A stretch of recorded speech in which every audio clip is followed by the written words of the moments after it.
சென்னையில் நடைபெறும் உலக முதலீட்டாளர்கள் மாநாடு ஜனவரி 7 மற்றும் 8 அன்று நடைபெறுகிறது. அனைவரும் வருக.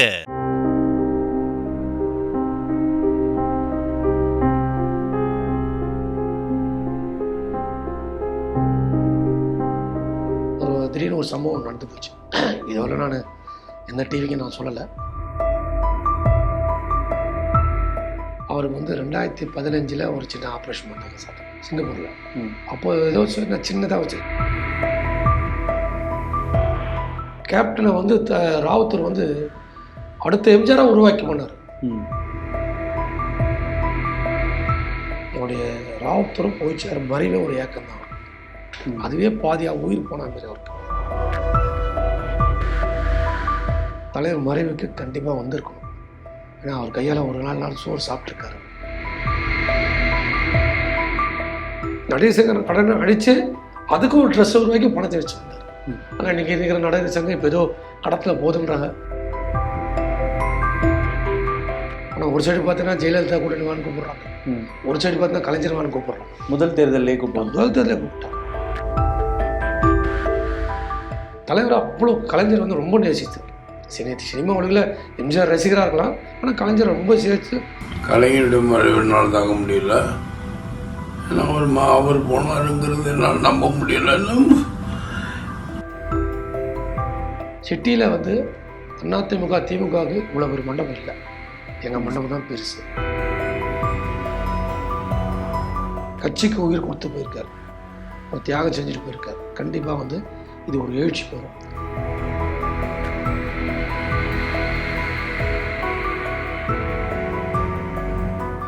சினிமா வீரநேயர்களுக்கு வணக்கம். நான் மா பாண்டியராஜன். கடந்த 4-5 நாட்களாக கேப்டன் விஜயகாந்த் அவரோட பேரை உச்சரிக்காத, அவர் நினைக்காத ஆட்கள் தமிழ்நாட்டில் இருந்தாங்க அப்படின்னு கேட்டால் அது கேள்விக்குறி தான். ஸோ அந்தளவுக்கு ஒரு பெரிய ஒரு மீளா துயரை ஏற்படுத்தியிருக்கு அவரோட மரணம். அவரோட நினைவுகளை பற்றி அவர் கூட பயணித்த திரை பிரபலங்களாக இருந்தாலும் சரி, அரசியல் ஆளுமையாக இருந்தாலும் சரி, நிறைய பேர் அதை பொது வெளியில் பகிர்ந்துட்டு வராங்க. அப்படி ஒருத்தர் தான் இந்த நேர்காணலில் அவரோட நினைவுகளை பகிர்ந்துக்க போகிறாரு. கிட்டத்தட்ட 40 வருடங்களாக கேப்டன் விஜயகாந்தோட பயணித்த ஒரு நபர் தான் பார்த்தசாரதி அவர்கள். ஸோ அவர் இன்றைக்கி நம்ம இன்டர்வியூவில் இணைஞ்சிருக்காரு. வணக்கம் சார். வணக்கம் சார். சார், நான் முன்னாடியே சொன்ன மாதிரி ஒரு பெரிய துயரில் தான் தமிழ்நாட்டு மக்கள் ஒரு 4-5 நாளாக இருக்காங்கன்னே சொல்லலாம். ஏன்னா நீங்கள் 40 வருஷமாக அவர் கூட பயணிச்சிருக்கீங்க. இந்த செய்தி 28ஆம் தேதி காலையில் எங்களுக்கு தெரிஞ்ச அந்த செய்தி, ஸோ உங்களுக்கு முதல்ல எப்போ தெரிஞ்சது, தெரிய வந்தப்போ எப்படி இருந்தது? தமிழ்நாடு மட்டும் இல்லை, இந்தியாவில் உள்ள உலகத்தில் இருக்கிற அனைத்து மக்களுக்கும் இது ஒரு அதிர்ச்சியான செய்தி தான். இது இந்த இறப்புன்றது காலையில் ஒரு 6:20க்கெல்லாம் அந்நியர்களை தொடர்பு கொண்டு இந்த மாதிரி ஆயிடுச்சுன்னு சொல்லும்போது, நீ உடனே தலைமையகத்துக்கு போய் தலைமையகத்தில் ரெடி பண்ணி வைங்க, வீட்டில் போய் ரெடி பண்ணுவேன். நம்ம சிட்டியில் இருக்கிற எல்லா தோழர்களும் சொல்லுவோம், இல்லை யாராருக்கு தகவல் சொல்லணுமோ எல்லாருக்கும் சொல்ல சொன்னாங்க.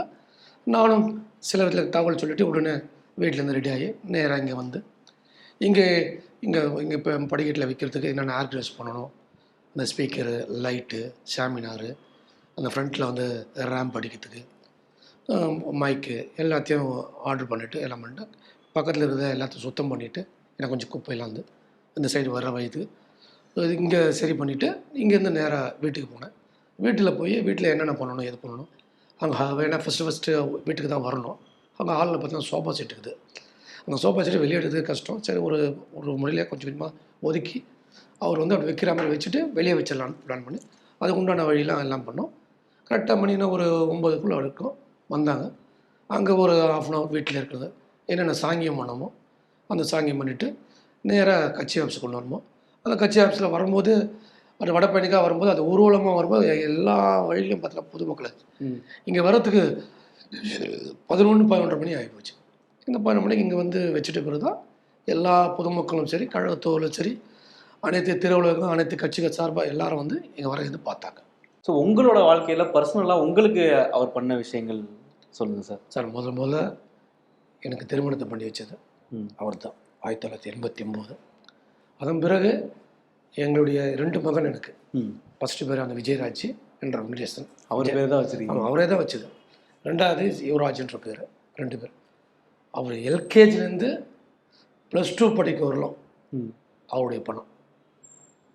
அது எப்படின்னா வருஷம் வருஷம் அப்போல்லாம் நான் சொல்கிறது கேப்டன் ஒரு 87 வந்து ஸ்கூலுக்கு வந்து அந்த மே மாதம் ஜூன் மாதத்தில் தமிழ்நாடு ஃபுல்லாக ரசிகன் மன்றம் மூலிமா கடிதத்தை வாங்குவார். இப்போ நீங்கள் ஒரு மதுரையில் இருக்கீங்க, ஒரு மாட்டுத்தாவணில் இருக்கீங்க, உனக்கு ஸ்கூல் ஃபீஸ் கட்டலை, அங்கே மன்றத்துக்கிட்ட போய் கேட்டிங்கன்னா அவன் உங்களுக்கு கொடுப்பான். அன்றைக்கி உங்களுக்கு என்ன மினிமம் போனால் ஒரு 1000 ரூபா இருக்கும், 1500 ரூபா இருக்கும். அப்படி ஸோ அந்தமாரி எல்லாருக்கும் கொடுக்கும்போது எங்கள் பசங்களுக்கும் எங்கள் மாவட்டத்தில் எவ்வளோ பேர் உங்கள் பிள்ளைங்களுக்கு கொடு, நம்ம வெளியாளுக்கும் கொடுக்கணும், வெளியாளுக்கும் கொடுக்கணும், நம்ம பசங்களும் கொடுக்கணும்னு சொல்லி இப்படி எல்கேஜிலேருந்து +2 வரலாம் படிக்கிறது தலைவர் தான் கொடுத்தார். 2 பசங்களுக்கு. அதனால தான் இன்றைக்கி என் மூத்த பையன் அவர் அப்பான்னு கூப்பிடும். அவருக்கு எந்த ஒரு சம்பவம் நடந்தாலும் என்கிட்ட தொடர்பு கொண்டு அப்பாவுக்கு என்னாச்சு, ஏதாச்சு, எப்படி இருக்காரு. 2 நாளாக அவன் லீவு போட்டு அவன் கூடயே இருந்தான், எங்கள் கூடயே தான். அப்படியேப்பட்ட ஏன்னா அந்த தலைவர் வந்து அவங்க கொடுத்ததை நான் பிள்ளைங்கிட்ட சொல்லி வளர்த்துருக்குறேன். அதனால தான் அவங்களுக்கும் இந்த தெரியுது. இயர்லி ஃபீஸ் வந்து அவர் கொடுத்துருவாரு, மாதம் நான் மற்றது நான் கட்டுவேன். அப்படி அவர்கிட்ட சொல்லி வளர்த்து தான் இன்றைக்கி பசங்க வந்து என் தலைவர் மேலே அவ்வளோ பாசமாக இருப்பாங்க. ஒரு துளி கூட அவர் விட்டு கொடுக்கவே மாட்டாங்க. ஆமாம் சார். இப்படி ஒரு விஷயம் வந்து அவர் அரசியல் கட்சி ஆரம்பிக்கு முன்னாடியே பண்ணிட்டாரு, நடிகராக இருக்கும் போதே. இதெல்லாம் ரொம்ப பெரிய விஷயம்ன்று நீங்கள் பார்க்குற விஷயங்கள் வேறு ஏதாவது சொல்லுங்கள். அதுதான் நாங்கள் வந்து ஸ்டார்டிங்கில் வந்து அவர் பிறந்தநாள் விழா கொண்டாடாமல் இருந்தார். நாங்கள் தான் கம்பல் பண்ணோம், போயிட்டு பிறந்தநாள் விழா பண்ணணும். எல்லா நடிகரும் பண்ணும்போது நீங்கள் ஏன் பண்ண மாட்டீங்கன்னு சொல்லும்போது அவர் வேணாம் ரொம்ப அவாய்ட் பண்ணியிருந்தார். எதனால பண்ணாமல் இருந்தார்? அவருக்கு வேணாம், இது எதுக்கு போய் தேவையில்லை அப்படின்ற. அப்புறமா தான் அவரே ஒத்துக்கணும், இதை வந்து ஏழைகளுக்கு உதவுற மாதிரி இருந்தால் நான் பண்ணலாம். பண்ணும்போது தான் தையல் மிஷினு, ஊனமுற்ற வண்டி, காதுகால மிஷினு, அதேமாதிரி லிட்டில் ஃப்ளேவருக்கு போய் சாப்பாடு போடுறது. இது ஒரு பிறந்தநாளான இப்படி ஒரு செட்டப்பு. ஸ்கூல் எஜுகேஷன்னா மே மாதம் ஜூன் மாதம் அது ஒரு செட்டப்பில் வச்சு நாங்கள் அப்படியே பண்ணி போகும்போது தான் அப்போ வந்து ரஜினிக்கு தான் கொடி இருந்துச்சு, வேறு யாருக்கும் கொடி இல்லை. சரி, அவருக்கு எல்லாருமே கொடி போயிருந்தது. நாங்கள் அதை போய் கேட்கும்போது முடியாதுன்னாரு. கடைசியாக முடியாத கட்டத்துக்கு வந்து 2000 பிப்ரவரி மாதம் 12ஆம் கொடியை கொடுத்தார். அந்த கொடியை நாங்கள் வந்து இப்போ இல்லை, தமிழ்நாடு ஃபுல்லாக இன்றைக்கி திமுகவை தாண்டி கொடி கம்பத்தை வச்சோம் நாங்கள். அதை அவரே பார்த்து பெருமைப்பட்டார். அவர் பொள்ளாச்சி போகும்போது, கோபி போகும்போது, மதுரை போகும்போது, கன்னியாகுமரி போகும்போது, ஷூட்டிங்லாம் போவார்ல எல்லாருக்கும், எல்லா இடத்தும் பார்த்தோம்னா நம்ம கொடி பறகுது. இது இல்லாமல் எல்லா சினிமா இவங்களும் போய் சொல்லுவாங்க, என்னென்ன இந்த இடத்துல போனோன்னே கொடி இப்படி இருக்குன்னு, அங்கே போய் பார்த்தேன், எங்கே பார்த்தேன். அப்படி பண்ணவர் அவர் ஒரு அரசியல் ரீதியாகவே ஆரம்பத்துலேருந்தே நாங்கள் வந்து உருவாக்க வச்சோம். மன்றமாக இருக்கும்போது வெறும் மன்றம் கிடையாது, அதை வந்து இளைஞரணி, மகளிர் அணி, மாணவர் அணி, வழக்கறிஞர் அணி, தொழிற்சங்கம், இப்படிலாம் நாங்கள் அப்பயே போட்டு உருவாக்கி வச்சோம். ரசிக மன்றமாக இருந்த ரசிக மன்றமாகவே நாங்களாம் போட்டது 90-92 போட்டோம். அப்படி பிற்காலத்தில் ஒரு அரசியல் இயக்கம் உருவாக்கணும் அப்படின்னு தான். ஏன்னா கேப்டனை வந்து ராவுத்தர் வந்து அடுத்த எம்ஜிஆராக உருவாக்கி பண்ணார். அவர் இந்த அளவுக்கு பேரெடுக்க வச்சது அவர் பங்கு ராவுத்தருக்கு. கண்டிப்பாக சொல்லி வளர்ப்பார், நீ இப்படி தான் வரணும், இப்படி தான் போகணும், அந்த எம்ஜிஆராக நீ உருவாக்கணும்னு பண்ணி வச்சவர் ராவுத்தர். அந்த அதை ஃபாலோ பண்ணி அதேமாதிரி ராவுத்தர் பேச்சு சொன்ன பேச்சு கட்டப்படாமல் அந்தமாரி பண்ணுவார். அதேமாதிரி நல்லா பண்ணார். அதேமாதிரி பார்த்தீங்கன்னா கலைஞருக்கு வந்து அரசியலில் அவங்க கட்சியிலே பொண்ணு எடுக்கணும்னு சொல்லி சொன்னாங்க, தவிர யாரும் எடுக்கல, யாரும் முன்னும் வரல. தலைவர் தான் தைரியமாக முன்னும் வந்தார், நடத்தினார். அப்போ கூட அது கூட ஒரு சம்பவம் பாருங்கள், அவர் எங்களுக்கெல்லாம் எப்படி மரியாதை தரான்னு பாருங்கள். அந்த ஃபங்க்ஷன் ஈவினிங் அந்த விழா நடக்கும்போது எல்லாரும் நடிகர் சங்கத்துலேருந்து ஒரு பஸ்ஸில் போகலான்னு சொல்லிட்டு முடிவு பண்ணி இவர் காரில் இருக்கார், எல்லாம் போகிறாங்க. அப்போ நான் போகிறேன், நான் போய் சொல்கிறேன், என்னென்ன நீங்கள் இங்கே இருக்கிறீங்கன்னு கேட்டேன். என்னடா எல்லாம் ஊர்வலம் இது மேடைக்கு தான் போகிறோம், பீச்சுக்கு தான் போகிறோம். என்னங்க நீங்கள் விழா குழு தலைவர், யாருக்கு விழா எடுக்கிறீங்க? டாக்டர் கலைஞர் எடுக்கிறீங்க. நீங்கள் தான் போய் அவர் வீட்டில் போய் அழைச்சி மேடை கூட்டின்னு வரணும். அதை விட்டுட்டு நீங்கள் கூட அதெல்லாம் வேணாம் இதுவாக ஒரு கூச்ச சுபா சார். அதெல்லாம் இல்லைங்க, இதுதான் முறை, தயவுசெய்து போங்கண்ணா சொன்ன வார்த்தை மாதிரி கொடுத்து நேராக போனார். வீட்டில் போய் பார்த்து கூட்டின்னு வந்தோன்னா அவருக்கு ரொம்ப சந்தோஷம். நம்மளை வந்து கூட்டின்னு போகிறாங்க, யாரும் முடிவு பண்ண மாட்டாங்க. அதுக்கப்புறமா கூட்டின்னு வரும்போது மேடையில் பார்த்தீங்கன்னா அப்போ ஒரு போலீஸ்காரெலாம் ஒரு சதி பண்ணாங்க. கலைஞரே மேலே ஏறக்கூடாமல் நெருக்கல் முயற்சி பண்ணாங்க. அவ்வளோதான் கேப்டன் பட்டார் 2 பேரை 3 பேரை சொல்லக்கூடாது. டப் ஒரு இன்ஸ்பெக்டர் வந்து இப்படின்னா போயாடினார், என்ன நான் பார்த்து நான் கூட்டின்னு போகிறேன் போயா அப்படி சொன்னார். ஏன்னா நீ வந்து பந்தோபஸ்து அதை வந்து சொதப்ப வச்சாங்க, அதுக்கு காரணம் ஜெயலலிதாவோட இருக்கலாம், நான் நம்ம ஆச்சு. ஆனால் மேடையில் இட்டுன்னு போயிட்டு பண்ண வச்சார். அந்த மேடையிலும் பெரிய மலையா நாங்கள் போட்டிருக்கோம். ஆமாம், அதேமாரி அவர் தலைவர் அவ்வளோ கலைஞர் வந்து ரொம்ப நேசித்தவர். சினிமா உலகில் எம்ஜிஆர் ரசிகராக இருக்கலாம், ஆனால் கலைஞரை ரொம்ப சேர்த்து அந்த விழாவை நடத்திட்டு அதை ஒரு ட்ரஸ்ட்டை உருவாக்கி அதில் ஒரு பணத்தை வச்சு வந்தார். இப்போ அதை திருப்பி எடுத்து எதோ ஒன்றா நல்லது பயன்படுத்திக்கலாம் அப்படி பண்ணி வச்சார். அதே போல் நடிகர் சங்கம் கடனை அடித்து அதுக்கும் ஒரு ட்ரஸ்ட்டை உருவாக்கி பணத்தை வச்சு வந்தார். ஆனால் இன்றைக்கி இருக்கிற நடிகர் சங்கம் இப்போ ஏதோ கடத்தில் போதுன்றாங்க, அது உண்மையாக பொய்யான்னு தெரில. ரொம்ப மனசு கஷ்டமாக தான் இருக்குது. நீங்கள் வந்து அது வரைக்கும் தலைவர் அப்படின்னு கூப்பிட்டுட்டு இருந்து எப்போ சார் கேப்டன்னு மாறிச்சு? அது அந்த பேர் வர காரணம் என்ன சார்? அது பேர் வர காரணம் வந்து ஃபஸ்ட்டு பார்த்தீங்கன்னா செந்தூர் போய் படம். அந்த படத்தில் ஒரு மிலிட்ரி மேன் அந்த ஃபங்க்ஷன்லாம் அதில் வந்து ரொம்ப ஒரு வில்லி வந்து ரொம்ப ஒரு பொண்ணு ரொம்ப குடும்பப்படுத்துவா. அது ராம்கி லவ் பண்ணுற பொண்ணு. அது அவங்களுக்கு உதவத்துக்கு கேப்டன் வந்து வருவார். அப்போ பார்த்தீங்கன்னா அவருக்கு ஒரு சின்ன ஒரு தலை சுற்றுல் இருக்கும். அது அப்படியே ஒரு பயங்கரமாக அட்டகாசமாக நல்லாயிருக்கும். அந்த படம் பார்த்தா செம சக்ஸஸ் படம். அதில் தான் கேப்டன் கூப்பிடுவாங்க, கேரக்டரை கூப்பிடுவாங்க. அப்படி கேரக்டர். ஆமாம், கேப்டன் சௌத்ரி அந்த நல்ல பேர், நான் பேர் வந்துட்டேன். கேப்டன் தான் சொல்லுவாங்க. அதில் உருவாக்கி இருந்துச்சு. ஆனால் அதுக்கு நாங்கள் அப்போல்லாம் நாங்கள் அந்த பேரை உச்சரிக்கல. கேப்டன் பிரபாகரன் படம் வந்து வரும்போது அது இன்னும் ஹைலைட்டாக ஆகிப்போச்சு. இந்த பேரை எப்படா, ஏன்னா புரட்சி கலைஞர்ன்றது நல்ல பேர். ஏன்னா புரட்சி தலைவர் எம்ஜிஆரோட கலைஞரோட 2 பேரும் சேர்த்த பேர் புரட்சி கலைஞர்ன்றது. அதை மாற்ற விரும்பலை. அரசியல் இயக்கம் மாறிட்ட பிறகு ஒரு டைட்டில் வரணும்.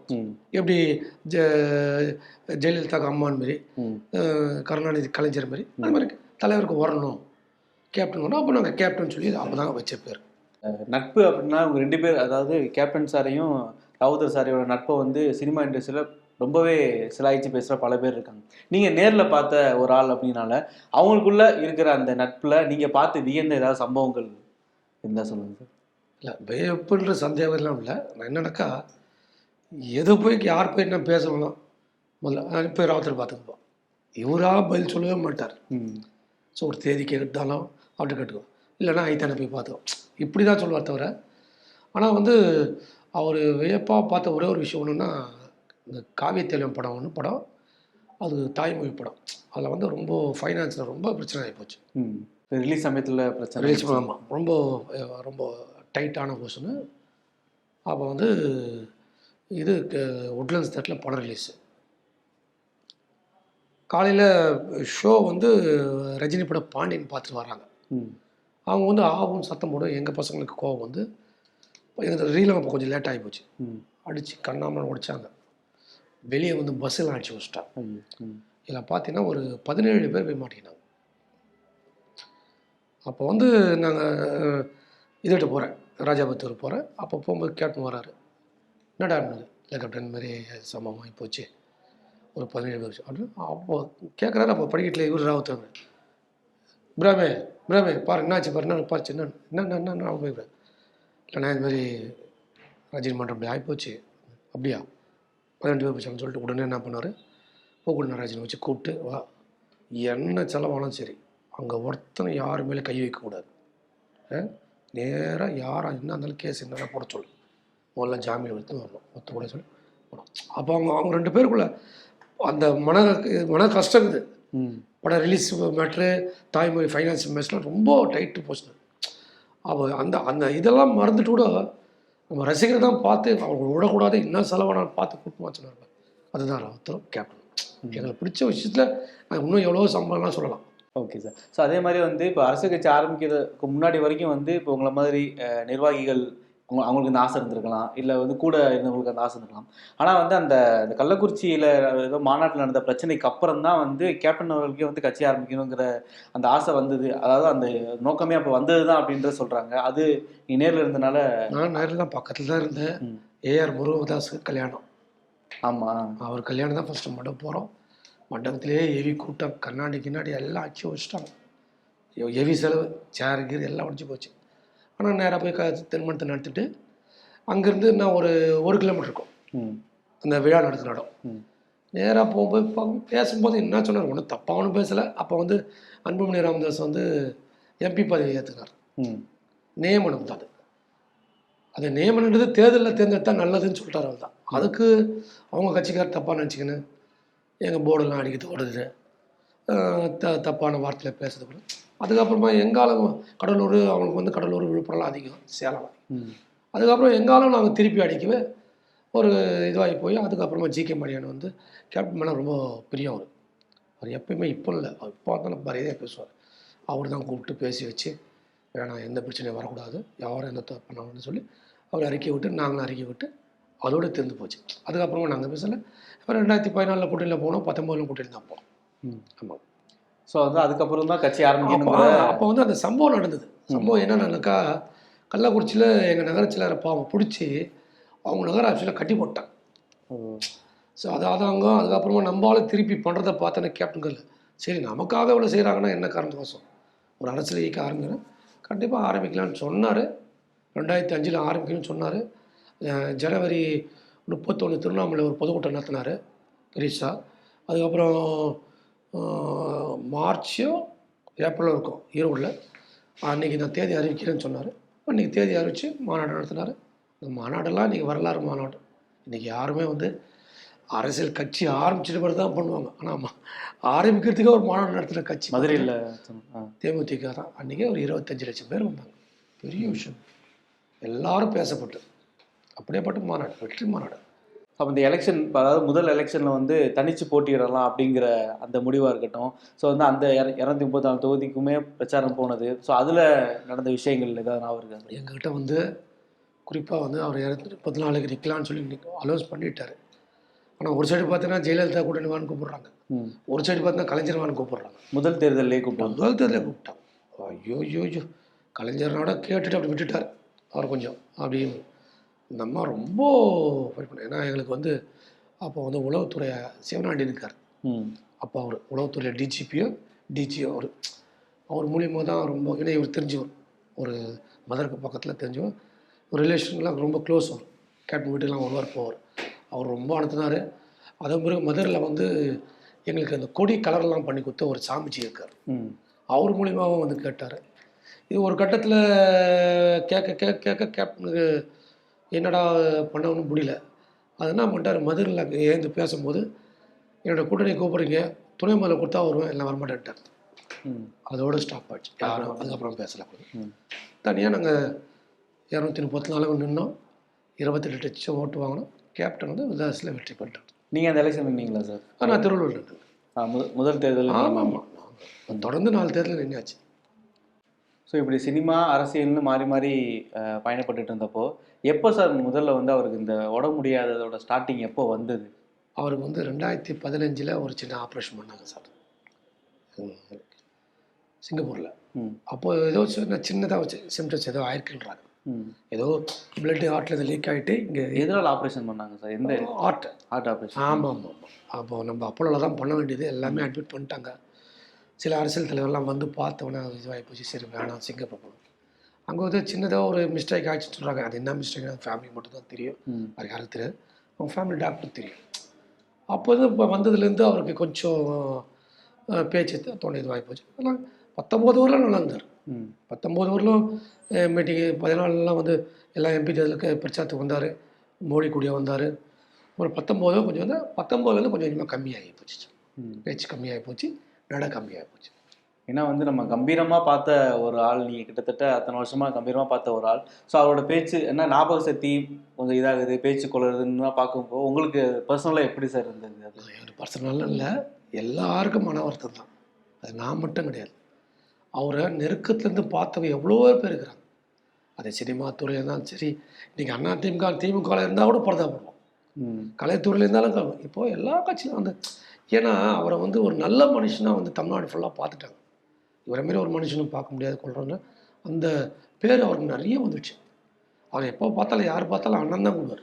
அவர் வயசு சின்னதாக இருந்தோட அண்ணன் கூடுவார். அதாவது திமுக இருந்தாச்சு, அண்ணா திமுக இருந்துச்சு, காங்கிரஸ், பிஜேபி, விடுதலை சித்தியில் இருந்து பாட்டாளி மொழி அதெல்லாம் பார்க்க மாட்டாங்க.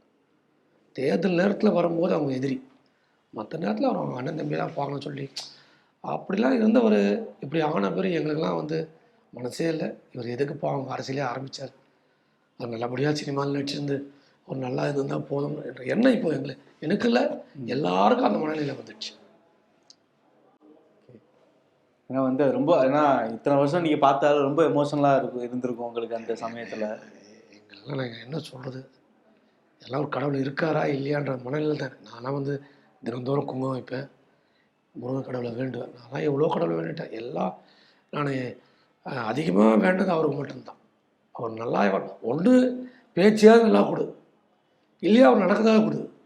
அவர் முகத்தை காமிச்சா நாங்கள் ஓட்டு வாங்கியிருப்போம், இல்லை பேச்சு வாங்கியிருப்போம். இப்படி நான் எல்லா தெய்வத்தை சேர்ந்த வேண்டாத தெய்வம் கிடையாது. இன்றைக்கி நாட்டில் எவ்வளோ கொள்ளைக்காரன் அட்டியம் பண்ணுறவன் ஊழல் பண்ணுறவன் தான் நல்லா இருக்கான். இவர் எவ்வளோ குடும்பத்தை வாழ வச்சுக்கிறார். சினிமாவிலேருந்து பொதுமக்கள்லேருந்து இவருக்கு இந்த மாதிரி நிலைமை வரணும்னு நினச்சா கண்டு வரவே கூடாது. இப்படிப்பட்ட சோதனை சத்தியமாக யாருக்கும் வரக்கூடாது. ஸோ அதே மாதிரி வந்து இப்போ ராவுத்தரோட அந்த மறைவு, ஸோ அது அவர் எவ்வளோ தூரம் பாதித்தது, ஸோ அதுக்கப்புறம் அவரோட எப்படி இருந்து சார்? இல்லை அவருக்கெலாம் இருந்துச்சாங்க நண்பன், கூட கஷ்டப்பட்டவர். அதன் பிறகு ஒரு ஸ்டேஜ் வந்து அவரையும் ஒரு ஆளாக்கி விட்டவர். அவருக்கு ஒரு அதுக்கப்புறம் பிரிஞ்சாங்க கொண்டாங்க. இருந்தாலும் இவர் அவர்கிட்ட பேசாமல் இருக்க மாட்டார். அவர்கிட்ட பேச வீட்டில் தான் விட்டாண்டு தான் வந்து ஆனால் எந்த ஒரு விஷயமா இருந்தாலும் பரிமாறிக்க கொள்வாங்க. அதேமாதிரி அவன் தம்பி மறைஞ்சார், மதுரைக்கு போயிட்டு உட்காந்து பார்த்துட்டு கடைசியில் எடுத்துகிட்டு வந்தார். அதேமாதிரி அவர் ஹாஸ்பிட்டலில் இருக்கும்போது நாங்கள் ராமநாதபுரம் மாவட்டத்தில் தான் இப்தார் வந்து பண்ணுறோம். அப்போ அவர் அந்த இதுவை போட்டுன்னு ராவுத்தருக்காக எல்லாரும் துவா பண்ணுங்கன்னு சொல்லி பண்ணார். அதே மாதிரி இங்கே ஹாஸ்பிட்டலில் வந்து பார்த்து அதெல்லாம் கண்ணீர் வச்சு அழுத்தார். அவரால் தாங்க முடியல. இன்றைக்கி அவருக்கு ஏக்கம் கூட சொல்கிறேன், என்னுடைய ராவுத்தரும் போயிச்சார் மறைவே ஒரு ஏக்கம் தான். அதுவே பாதியாக உயிர் போன மாதிரி அவருக்கு. ஏன்னா அந்தளவுக்கு அவங்களாம் ஈடுபாடாக மதுரில் ஒரு தனி ஈடுபாடு, ஒரு நண்பர் ஈடுபாடு, இங்கே வந்து வேறப்பட்ட ஒரு தனி ஈடுபாடு. அவர்லாம் 1000 வீடு இருக்கலாம் கொள்ளலாம், இருந்தாலும் அவர் மறக்க மாட்டார். அவர் பேரை உச்சாரிக்காத நாள் இருக்காது. ராவுத்தர் தான் சொல்லுவார். அப்படியாப்பட்டவர். அதே மாதிரி போய்ச்சில ராமகிருஷ்ணன் ஆயித்தான்னு சொல்லுவார். அந்த மாதிரி மனுஷன். அவங்க பிரிவுன்றதுலாம் பிரிவு கிடையாது, ஏதோ தற்காலிகமாக சும்மா. அதன் பிறகு கூட அவர் சிம்மாசனம் படம் எடுத்தார். அவருக்கு எல்லாமே ஃப்ரீயாக பண்ணி தான் கொடுத்தாரு. ராவுத்தர் ஃப்ரீயாக தான் பண்ணி கொடுத்தாரு. அது மாதிரிலாம் கிடையாது. அதேமாதிரி பிரியும் போது கூட அவருடைய சொந்த படம் எல்லா படம் இருக்குது. இவர் எடுத்துருந்துக்கலாம். யார்? கேப்டன். இல்லை, அவன் என்ன கேட்குறானோ அவனுக்கு கொடு, எந்த சொத்து கேட்குறானோ கொடு, இல்லைன்னு சொல்லக்கூடாது. ஏன்னா இப்போ நாங்கள் டிவி ஆரம்பிச்சிட்டோம், அதுக்கப்புறம் கட்சி ஆரம்பிச்சிட்டோம். அந்த படத்துலலாம் போட்டுடலாம், போட முடியல. அவர் என்ன பண்ணிட்டாரு, ஜெயா டிவிக்கு 90 வருஷத்துக்கு லீஸ்க்கு 99 வருஷத்துக்கு லீஸ்க்கு எடுத்துட்டார், வாங்க முடியாது. ஸோ அதெல்லாம் கூட ஒரு தப்பான நினச்சிட்டு அவரை ஒரு துளி கூட என்றைக்குமே அவர் விட்டு கொடுத்ததே கிடையாது. எங்ககிட்ட விட்டு கொடுத்து கிடையாது. அவரையும் சரி ஆயிட்டான் ராமகிருஷ்ணன் சரி. உட முடியாமல் இருந்ததுலேருந்து இப்போ டிசம்பர் 28ஆம் தேதி வரைக்குமே வந்து அவ்வளோ ஒரு ஒரு பெரிய பீரியடில் வந்து அவரை பார்த்துக்கிட்டது. ஸோ வந்து இப்போ பிரேமலதா மேம் வந்து அவங்களோட இது வந்து இந்த வீடியோஸ்லாம் நம்ம பார்க்குறப்ப வந்து ரொம்பவே ரொம்ப எமோஷனலாக வந்து ரொம்ப கேரிங்காக. ஸோ இதில் அவங்களோட பங்கு எவ்வளோ தூரம் இருந்தது? அவங்களுடைய பங்கு என்னன்னாக்கா, தலைவர் ஆரம்ப கட்டத்தில் தலைவர் என்ன சொல்கிறாரோ அதுதான் செய்வோம். அது இவங்க வந்து நிர்வாகத்தில் தான் வந்து தலையிட்டு அதெல்லாம் பண்ண மாட்டாங்க. ஆனால் அதேமாதிரி அவர் முடிவு எடுத்தார்னா முடிவு எடுத்தது தான். நீங்கள் இப்படி பண்ணணும், அதை செய்யணும், பாசை வர சொல்லணும், அது அவர் தான்.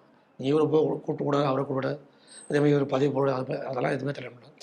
அவங்க முதல்ல வந்து கரெக்டாக வந்து பிரச்சாரம் பண்ணே வந்தாங்க. எல்லா தேர்தலும் வந்துட்டாங்க. அதன் பிறகு நாங்கள் 2012 வந்து மக்கள் பண்ணி 32 மாவட்டத்திலும் பண்ணோம். அதுக்கு கூடிய வந்து எல்லாத்துலையும் வந்து இவங்க பேசுறதை பார்த்து நம்ம தொண்டர்களுக்கு கொஞ்சம் பிடிச்சி போச்சு. கொஞ்சம் நல்லா பேசுகிறாங்க.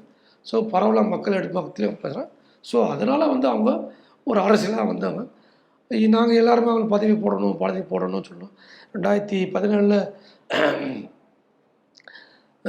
காரைக்குடியில் பொதுக்கூட்டம் நடத்தும் போது போடணும். அவர் ஒரே வார்த்தை, என் மனைவிக்கு எனக்கு எப்போ பொறுப்பு தரணும் எனக்கு தெரியும், நீ கம்பளும் நான் அப்புறம் பார்த்தீங்கன்னா 2019 தான் அவங்க பொருளாளர் பதவி போட்டோம்.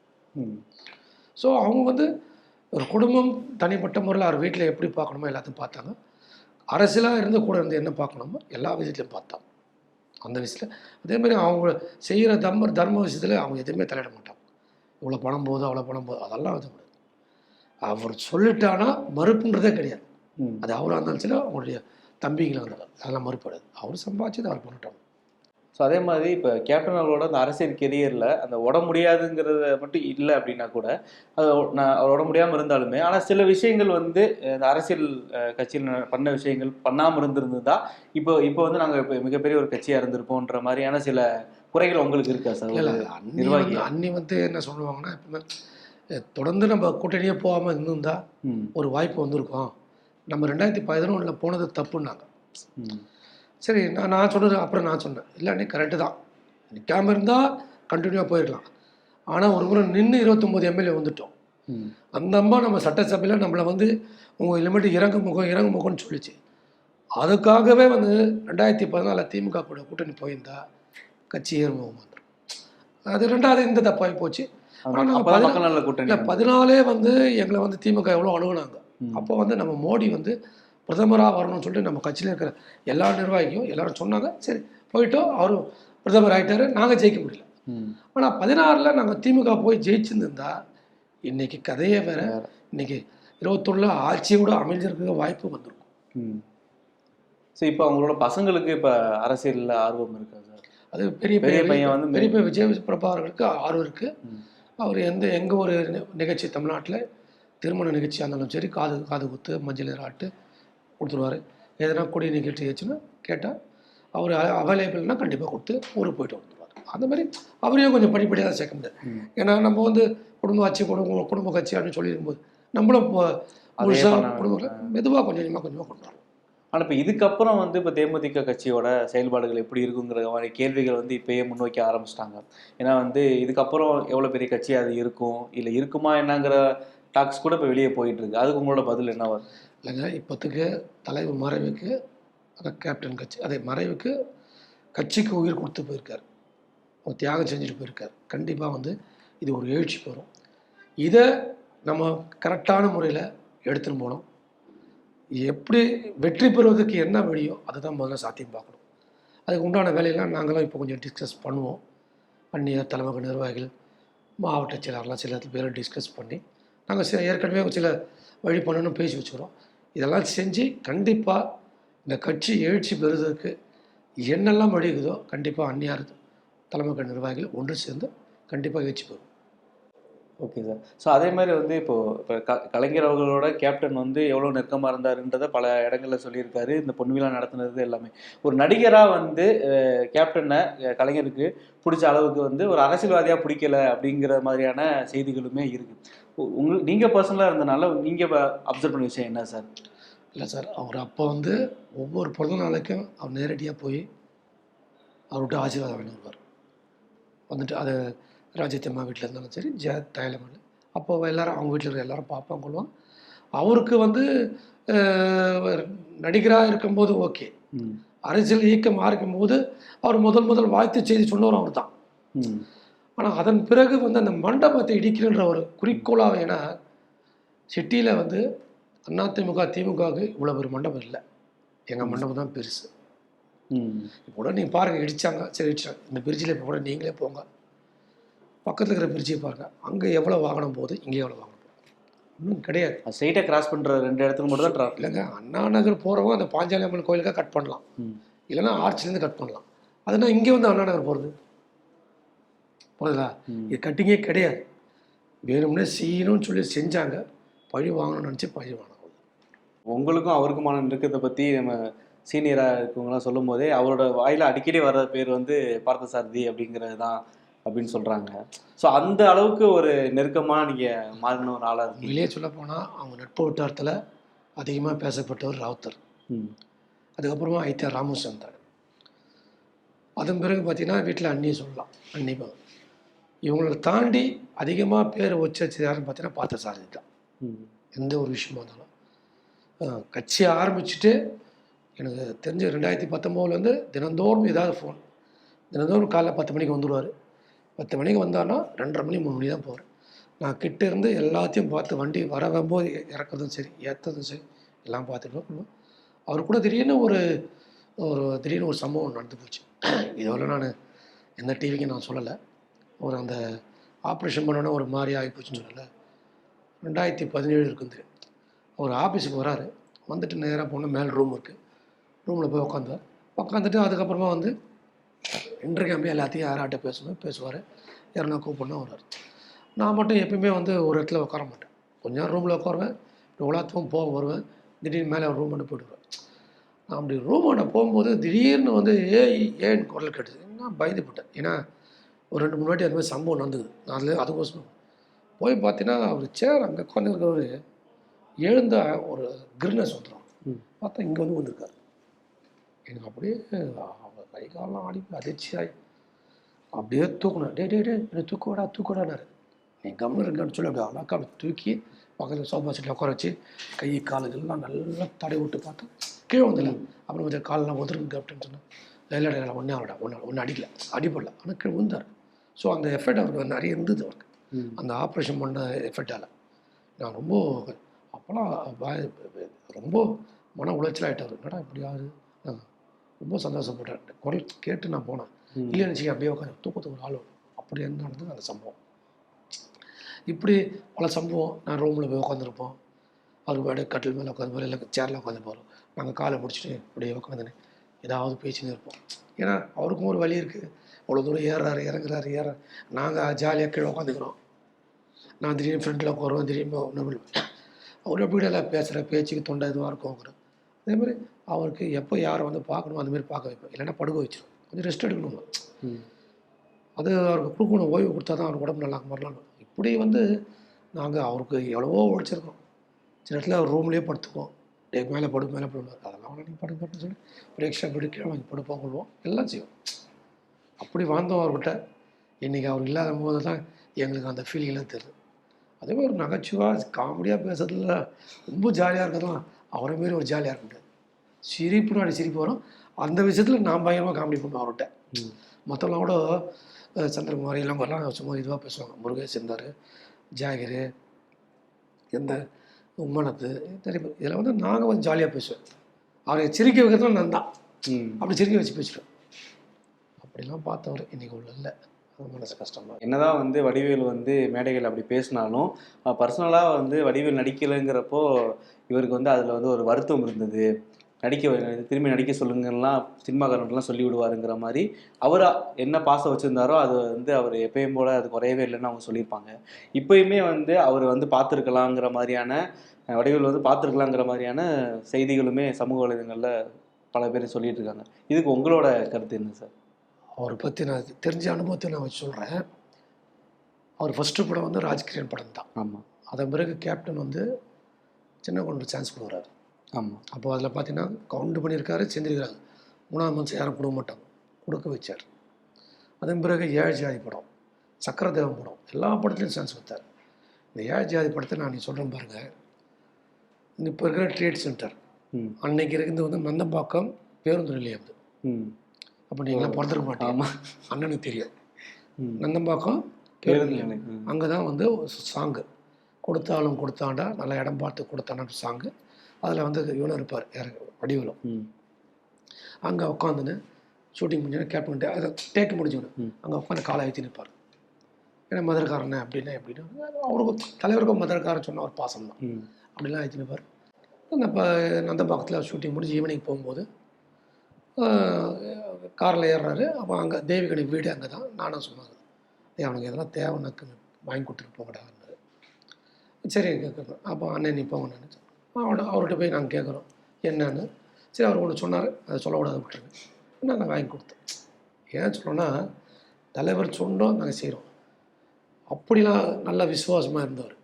அதன் பிறகு பார்த்தீங்கன்னா கேப்டன் வந்து 2002-3 தெரில நெய்வேலி இப்போ ஒரு நடிகர்லாம் ஊர்வலமாக போனாங்க, ஞாபகம் இருக்கலாம். ஆமாம். ஆனால் உங்களுக்கு ஞாபகம் இருக்கான அந்த ஒரு ஃபங்க்ஷனுக்கு வந்து பாரதிய ராஜா தலைமை ஏற்றுக்கணும்னு பார்க்குறாங்க. இங்கே நடிகர் சங்கம்லாம் அப்படிலாம் கிடையாது, தலைவர் தான் தலைமை ஏற்கணும் அப்படின்னு சொல்லும்போது இவர் எதனா குழப்பம் பண்ண போகிறான்னு சொல்லிட்டு கேப்டன் லண்டன்லேருந்து வரார். ஏர்போர்ட்டில் போய் பார்த்தீங்கன்னா நெப்போலியனும் வடிவில் வந்துட்டாங்க. வந்தோடனே என்னன்னா சரி வந்து கூட்டின்னு நாங்களும் கூட வரோம், நாங்களும் வண்டி வரோம். அவங்கள பின்னாடியே வராங்க. கேப்டன் வண்டியை ஃபாலோ பண்ணி நேராக வீட்டுக்கு வரும்போது நெப்போலியன் சொல்கிறார், சார் இல்லை நீங்கள் தான் தலைமை ஏற்று நடக்கணும். உடனே இவர் தான், என்ன நீங்கள் தான், எங்களுக்கு யாரும் கிடையாது, நீங்கள் தான் தலைமை ஏற்று நடக்கணும். இப்படிலாம் வந்து பயங்கரமாக அதை தலைவர் மேலே பற்று வச்சு ஆர்வமாக சொன்னவர் தான், இல்லைன்னு சொல்ல, எல்லாத்தையும் பார்த்தவர் தான். அது நடுவில் ஒரு சின்ன சம்பவம், அது வந்து அவர் செஞ்சிடக்கூடாது. ஏன்னா ஒரு டெத்தில் போய் நீ போய் பேசிடக்கூடாது. அது பேசுகிறோன்னா எங்கள் பசங்க டெக்ஸ்ட் ஆகி அதெல்லாம் ஆகிடுச்சு. சரி எல்லாத்துக்கும் போச்சு. தலைவரே வந்து பாவம் நல்ல மனுஷன், நல்லா கலைஞ்சாவன், அவன் நடிக்கிட்டோன்னு சொல்லி நம்மகிட்ட பிஆர் ஒரு டைமண்ட் பாபு இருக்காங்க, சிங்காரம் இருக்காங்க, ஏன் அவன்கிட்ட சொல்கிறான் நடிக்க சொல்கிறான். ஆனால் வந்து அவருக்கு வந்து ஒரு டிராபேக்கே வந்து நான் எப்படி தான் சொன்னல, சினிமா துறையில் தலைவர் மேலே அளவுபட்டு தாசி எல்லாருமே, ப்ரொடியூசர்லேருந்து டைரக்டர்லேருந்து என்னைக்கு தலைவரை பேசணுவாரோ அதுலேருந்து அவங்க வாய்ப்பு கொடுக்கல. நிறைய பேருக்கு அது பிடிக்காம போயிடுச்சு. கண்டிப்பாக 100 அதுதான் வாய்ப்பு போச்சு. அது வந்து சினிமாவில் மட்டும் ஒரு பீக்காக ஒரு 2 வருஷம் 1 வருஷம் கேப் விட்டா முடிச்சு போச்சு கதை.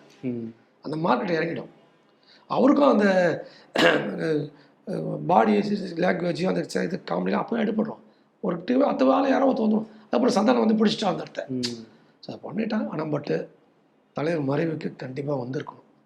ஏன்னா அவர் கையால் ஒரு நாள் சோறு சாப்பிட்ருக்காரு. அவர் வராது ரொம்ப வருத்தம் தான். அது அவருடைய நிலைமை என்னவோ அது. இந்த இப்போ 28ஆம் தேதியிலேருந்து இப்போ வரைக்குமான இப்போ ஏற்பாடுகள், போலீஸ் பாதுகாப்பு எல்லாமே தாண்டி ஸோ வந்து அரசாங்கம் வந்து எந்த அளவுக்கு உங்களுக்கு ஒத்துழைப்பு கொடுத்தாங்க சார்? உண்மையிலே சொல்லி அரசாங்கம் நல்லபடியாக ஒரு மரியாதை, நல்ல ஏற்பாடு. ராஜாச்சாலி கேட்டிருந்தால் அங்கே ஒர்க்கு நடக்க வேண்டாம், டிவி திருவிழா இல்லை பச்சைபாஸ் காலேஜ் எடுத்துக்கணும். சரி, எங்களுக்கு டிவி திருவிழா சொன்னோம். ஆனால் ஒரே நாளில் இரவோடு இரவாக ப்ராப்பராக எந்த ஒரு சலசலப்பு இல்லாமல் வரவங்களாம் எப்படி பார்க்கணும், கொள்ளணும், நல்லா சந்திக்கணும்னு சொல்லி எல்லாம் பண்ணி நல்லா நீட்டாக பண்ணி கொடுத்தாங்க. அதேமாதிரி போலீஸ் பந்தோபஸ்தும் எக்கச்சக்கமாக போட்டு கொடுத்தாங்க.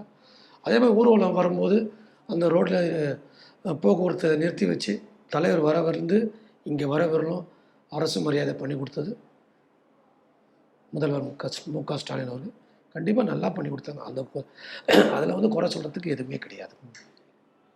ரொம்ப நன்றி சார். உங்களோட இவ்வளோ பிஸிலையுமே ஒரு நேரம் ஒதுக்கி கேப்டனோட நினைவுகளை வந்து பகிர்ந்துக்கிட்டீங்க. ஸோ ரொம்ப நன்றி சார். ரொம்ப நன்றி சார். உங்களுக்கும் இதை பார்க்கின்ற நேயர்களுக்கும் நான் புத்தாண்டு வாழ்த்துக்களை தெரிவித்துக் கொள்கிறேன். சென்னையில் நடைபெறும் உலக முதலீட்டாளர்கள் மாநாடு ஜனவரி 7 மற்றும் 8 அன்று நடைபெறுகிறது. உங்கள் வருகையை உடனே கீழே குறிப்பிட்டுள்ள இணையதளத்தில் பதிவு செய்யவும்.